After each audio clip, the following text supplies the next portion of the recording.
being recorded and is subject to monitoring. Hang up to decline the call or to accept, dial 5 now. If you wish to block any future calls... Hi, Edward Brown. Hey, Aaron, how you doing? Oh, it's good to hear from you, brother. I'm so glad you're calling us. We're living, growing, and getting ready to make something happen out there in the world. Oh, good. We need you on this side. It's so good to hear your voice, Mr. Brown, and we'll pray for you daily, and I look forward to the day the Lord sets you free. Thanks, Rudy, both guys. Thanks for the gift as well, too. That's going to help me when I get out. Good. My Christmas card to you came back to me. I think it might have been because it was in an envelope with some red, like a red envelope, Christmas envelope. I'm sure. They go way too far with this stuff. It's very simple for them to resolve these problems, but they don't seem to understand how to do it. Even when we send recommendations or suggestions to them, it's like they have their own agenda for all of that stuff. You got to remember that the prison system's policy, and I say policy, like police, P-O-L-I-C-E, P-O-L-I-C-Y, their policy is to make our lives miserable. Yeah, right. So that we don't want to come back to prison. So they do all these crazy things like constant lockdowns. Gilmer here is a punishment facility. That's pretty clear. Yeah. I mean, they do so many things that are wrong. Just like the CMU, they do the same thing or similar things there as well too. Right. We had one. Go ahead, sir. Go ahead. Well, I was just going to say we had one of the lady prisoners mention that one of the lady guards said it's our job to make your life as uncomfortable as possible. So that's what they do believe that, and I know that they implement that. But please don't let me interrupt you. No, you're okay. And you're right. I've been saving the telephone calls. I don't waste them because I want to make sure I have something important to talk to you about. You know? Okay. Time is short. I'm getting close to that. I'm getting close to the release, even though the judge wants me to be in here for life. He has also come up with new guidelines that he thinks he can get away with. The only way he can do it is by being corrupt or breaking the law. Mm-hmm. Yep. So the Supreme Court got rid of the charge of 924C, which eliminates 360 months or 30 years. Now the judge wants to have a new charge based on the other charges that he hit us with, right, which brought it up to a total of 508 months. However, by the court's own words, the other charges were served first, and they were all completed as of January 2nd of 2020. Just a week ago. Wow. It's done. Totally done. So now he thinks he's going to come back in there and bundle another case that came out in 2017. Bundle this together and be able to reestablish. He can't do it. Yeah. If he does this, the Supreme Court, the appellate court's going to dump all over him. So what I've done here is I've already recused him. I motioned for him to recuse himself for his vindictive. I didn't say that, but to recuse himself. But it's for prejudice, and that's a constitutional thing, you know. Yep. And the court as well, because they totally recused themselves in 2016. So they're all showing prejudice at that court. So I simply want another court anyway. That being said, we also have sent in an order to the attorney to file for an injunction to the appellate court to stop the United States District Court from even trying to do this resentencing. There's no resentencing here. The charges have already been completed. I'm sure it's the same way with the other guys, too. The other folks, even Elaine. It's done. Yes. They should be going on, and it should be set up for immediate release. But they have this process. I want you need to get everyone to understand that's working on these cases and going... This call is from a federal prison. They've got to stop going pro se, whether we like it or not. I don't like going with the attorneys, however, and not all of the attorneys are bad.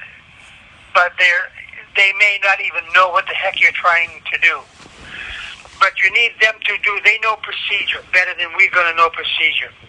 And everything is procedure with these people in these courts. So you need to tell everyone to get the rules of civil procedure and the rules of criminal procedure.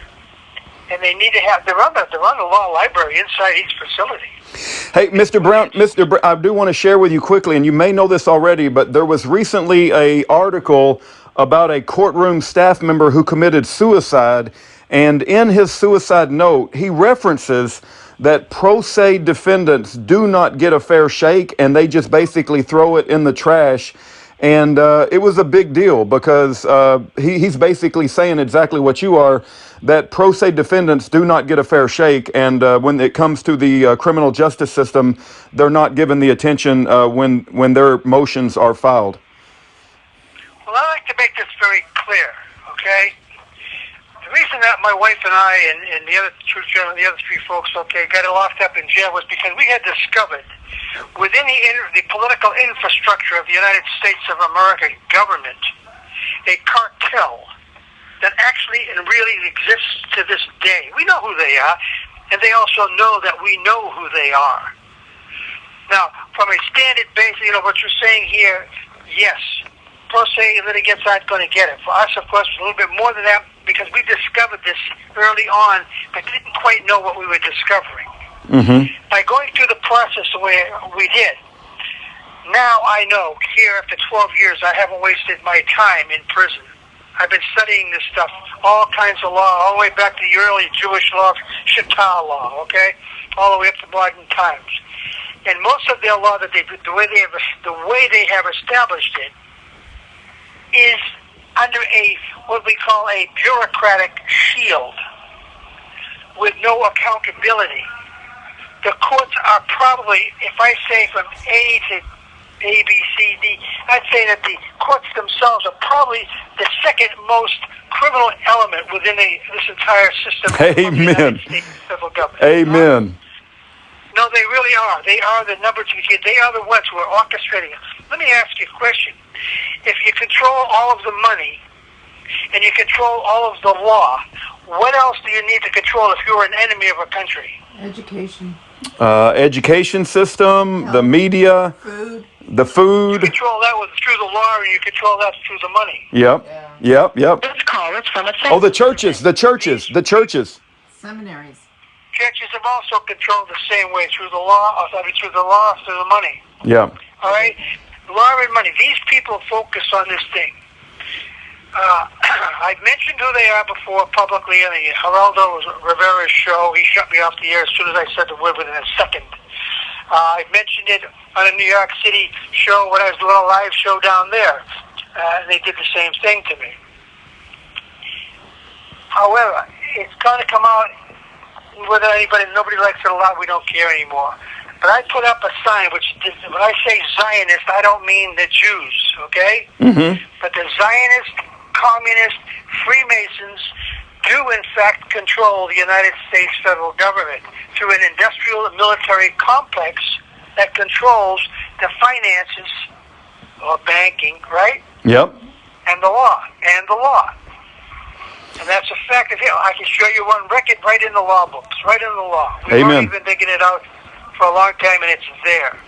Everyone needs to know, okay, that for the moment, just please study the procedure before they file their cases and understand how that procedure works. Sit down and talk about it with each other and learn it well.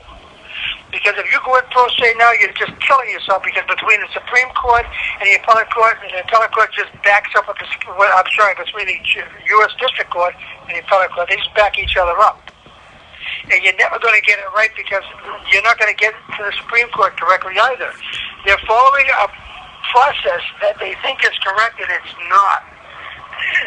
Excuse me. So that's where it's at the moment right now. So, Danny and others are filing their cases the way they are, pro se. They shouldn't be doing that. That's not going to get them anywhere, as you're going to see. Well, I wish I was able to help them, but I can't from in here, of course, because they're going to block us. Yeah. We want to give them lawful help, right. Open, lawful, honest help, but they won't let us do it. Yeah. Well, I want you to know, Mr. Brown, that please know that you, Elaine, Jason, and Daniel are in our daily prayers. And I got a question for you while we still have a little bit of time. When you said the criminal justice system is the second most corrupt, entity in the United States of America, would you say that the most corrupt, the single most corrupt, the number one, is the Federal Reserve, who controls the finances of our country? Well, yes, I would, as far as the country's concerned, but you got to understand, there is the deep state that some gentleman wrote the book about, right? Mm-hmm. We have already had discovered, long before I even came into prison, the deeper state. We also now, since I've been in prison, now fully understand the deepest state. And there is a cartel that runs all three levels, because this whole thing is in tiers, and that'll be in levels, right? Are in levels of control, using the Hegelian dialectic, plausible deniability, with a bureaucratic shield with no accountability. That's powerful. That's powerful. That's a powerful mouthful you just said. Well, you wait. Wait till you hear the rest of it when the time is appropriate. Because I'm not alone in this thing. This has gone global. Yep. You're going to hear, and I don't care who listens to it here. I want them to hear it. Yep. They should hear it. Yep. But they're going to hear about the Spartacus Project. The Spartacus Project is made from some incredibly extraordinary people. A few thousands. That have been talking quietly to people all over the place. Which has nothing to do with the conflict. Nothing to do with conflict. It's nothing more than resolution.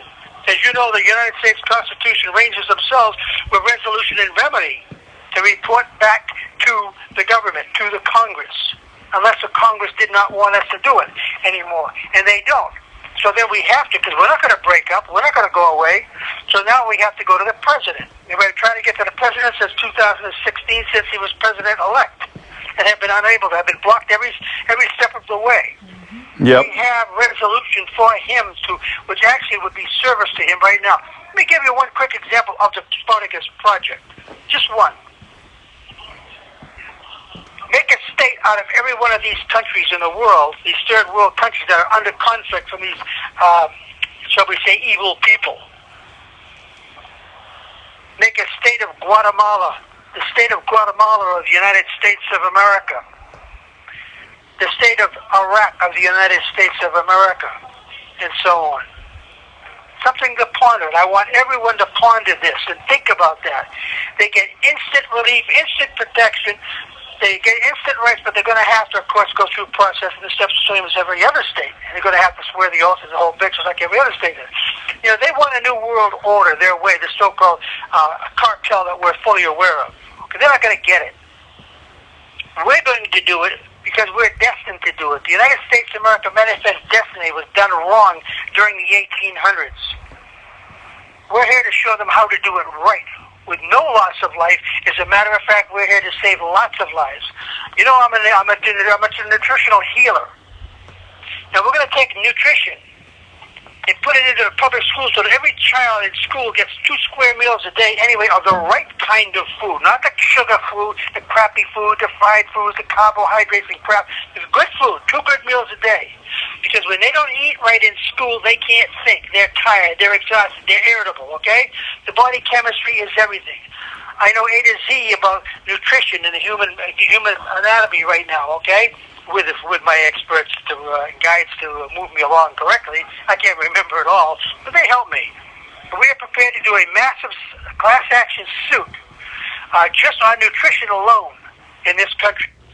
Listen, most of the medical industry are criminals for what they're doing today. They are barbaric, and they're outdated by about 100 years in nutrition, because holistic health care with allopathic medicine is the direction to go. I just give you 1, 2, 3 spots of part of what the Spartacus program is all about and what it's going to do.